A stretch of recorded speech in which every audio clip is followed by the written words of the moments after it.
Elle ne pensait pas trouver des choses atroces dans un lieu où l'on sauve des vies. Et pourtant, Irène est interne depuis peu aux urgences pédiatriques de l'hôpital de Nice. Elle qui vient de la campagne profonde, cette ville va bien la changer. On ne parle pas de village excentré, non. On parle de lieux-dits dans des cas comme celui-ci. Les endroits tellement perdus que les facteurs ont du mal à livrer leurs colis. Aller trouver la maison derrière la ferme, un peu à gauche après l'avoir, un enfer. Alors, elle est partie faire ses études à la grande ville de Nice. Elle ne voulait surtout pas Paris. Ça lui faisait peur de passer d'un endroit comme le sien à une ville qui grouille de millions de petites fourmis plus énervées les unes que les autres. Arrivée là-bas, elle a tout donné pour réussir ses études et avait même trouvé du boulot en tant que serveuse dans un restaurant pour soulager ses parents. Seulement, Irène ne s'attendait pas à vivre les pires jours de sa vie en devenant celle qu'elle a toujours voulu être. Elle se souviendra toute sa vie de ce mercredi 27 avril. Elle venait de s'occuper d'un jeune garçon qui s'était blessé sur un terrain de foot. Le jeune homme était poli et lui avait mis du baume au cœur. Mais après s'être rincé le visage dans les toilettes, son chef lui a demandé de sortir les poubelles. Au début, elle a été étonnée, car c'était pas son travail de faire ça. Puis elle s'est souvenue que son chef était un véritable enfoiré qui la traitait en esclave. Arrivée au local, elle souleva une des deux poubelles, mais le poids fut lourd et elle n'arrivait pas à la porter au-dessus d'elle. Alors elle le mit de côté et souleva le second tas d'ordures. En le jetant, elle vit quelque chose sortir du sac mal fermé. Un bout de gélatine rosée pendouillait sur le côté, avec un peu de couleur rouge coulant dessus. Mais après une journée de travail harassante comme la sienne, elle se dit qu'elle avait halluciné, ou qu'elle avait mal vu tout simplement. C'est en essayant à nouveau de soulever le sac qui était trop lourd qu'elle réalisa. Il s'ouvrit quand elle le passa au-dessus de son épaule et déversa toute l'horreur qu'il contenait. Des dizaines de bébés d'à peine quelques mois lui tombèrent dessus. Des morceaux de bras, des têtes, des pieds. Elle resta figée un long moment avec un œil d'enfant coincé dans ses cheveux. Elle ne pouvait plus respirer et l'envie de vomir n'arrivait pas à la débloquer. Au bout de plusieurs minutes paralysée, elle enleva en criant ce pauvre œil accroché à sa crinière et partit vomir dans un des containers. Ne sachant pas quoi faire et les vêtements tachés, elle ramassa ces morceaux. Mais ils devaient être vieux ou mal conservés, car quand la pauvre femme se saisit d'un bras ou d'un pied, ils tombaient en lambeaux, et elle avait encore plus de mal à les ramasser. Au bout de plusieurs minutes de nettoyage, elle arriva enfin à tout remettre dans la poubelle. Elle ne savait pas si elle devait en parler à un supérieur au risque de ne pas être crue, ou pire, de risquer sa vie, car si de telles choses existaient, il ne fallait surtout pas les dénoncer. Ses chefs la tueraient probablement pour avoir découvert tout ça.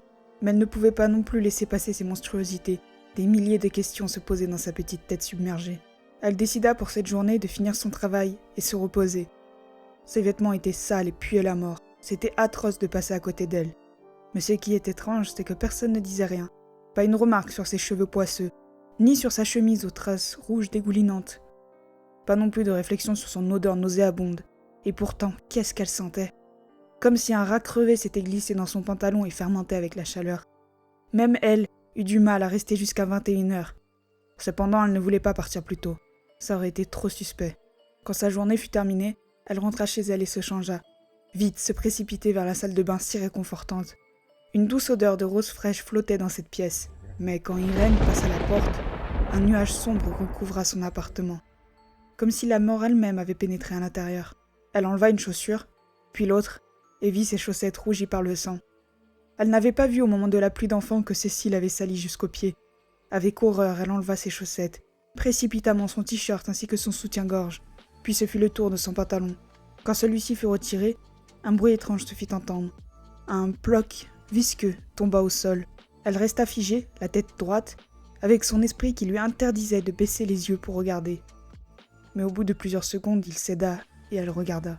Un bras, avec une main minuscule, se trouvait au sol, des verres blancs creusant l'intérieur de la peau et des traces rouges devenues presque noires tout le long. Elle se mit à hurler de toutes ses forces et sans même enlever sa culotte, plongea dans sa baignoire et alluma l'eau. Elle coulait froide, mais tant pis. Pas le temps d'attendre qu'elle chauffe. Le blanc de la baignoire virait au marron poisseux, et Irène resta prostrée en position fétale, se mouillant de temps en temps le visage pour se réveiller de ce cauchemar. Elle avait beau se donner des gifles, se pincer, se mordre et même faire couler de l'eau glacée, son cauchemar était toujours là. Quand ses pauvres doigts sont devenus bleus, elle décida de se réchauffer et de se laver. Pas moins de 4 fois elle s'est frottée puis rincée, mais ça ne suffisait pas, car les images dans son cerveau restaient là. Elle se dirigea vers le canapé et s'écroula de fatigue. Le lendemain, une rude journée l'attendait, mais son sommeil avait été agité. La salle de bain condamnée, car impossible pour elle de jeter le membre d'un enfant à la poubelle. En se brossant les dents avant d'aller au travail, Elle se dit que c'était étrange. Après les cris qu'elle a poussés, aucun voisin n'était venu voir ce qui s'était passé. Pas même la police avait été appelée en anonyme. Comme si on s'en foutait qu'une voisine hurle à la mort à 22h. Dans la voiture, une drôle de sensation l'envahit. Elle ne connaissait personne, ni les voisins, ni le concierge, pas même les habitations ne lui disaient quelque chose. Et une fois arrivée sur son lieu de travail, une angoisse encore plus forte montait en elle. Sans savoir pourquoi, des frissons parcouraient son épiderme et une sensation de vent glacial recouvrait l'atmosphère. Doucement, elle sortit un pied de la voiture et se dirigea vers l'hôpital. Elle rentra dans les vestiaires et mit ses habits. Les urgences étaient comme à chaque fois bondées et les gens ne cessaient de crier. Mais même si d'habitude il y avait pas mal d'enfants, cette fois-ci il n'y avait que ça, de tous les âges. Pour certains c'était des petits bobos, pour d'autres c'était atroce et on les faisait patienter là, comme ça, sans raison. Le sol était taché, non pas de sang rouge, mais plutôt noir tant le temps s'était écoulé.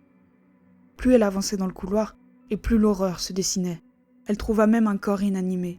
Timéo, 8 ans, retrouvait les pieds brûlés, les poignets visiblement cassés, et la langue tellement enflée qu'elle ne laissait plus passer d'air. Pris de panique et ne voyant personne réagir, elle le prit dans ses bras et courut vers un médecin.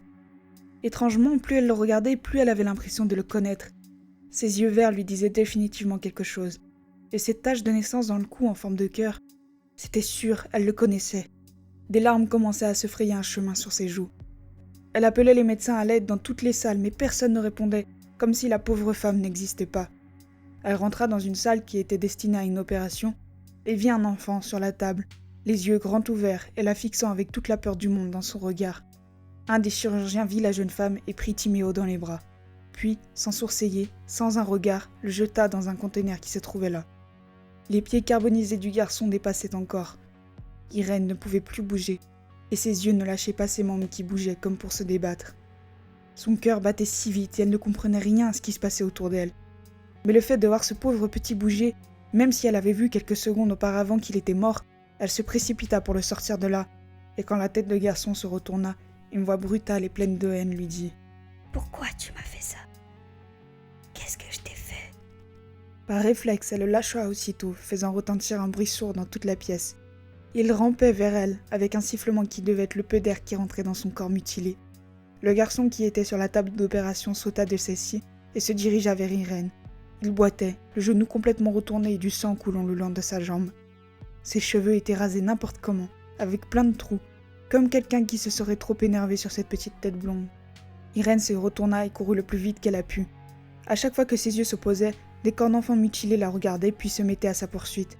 Les médecins, eux, ne réagissaient pas. Et d'ailleurs, quand enfin elle put en voir un de près, quand enfin elle put poser sa main sur l'épaule du docteur et qu'il se retourna, elle vit un homme sans visage.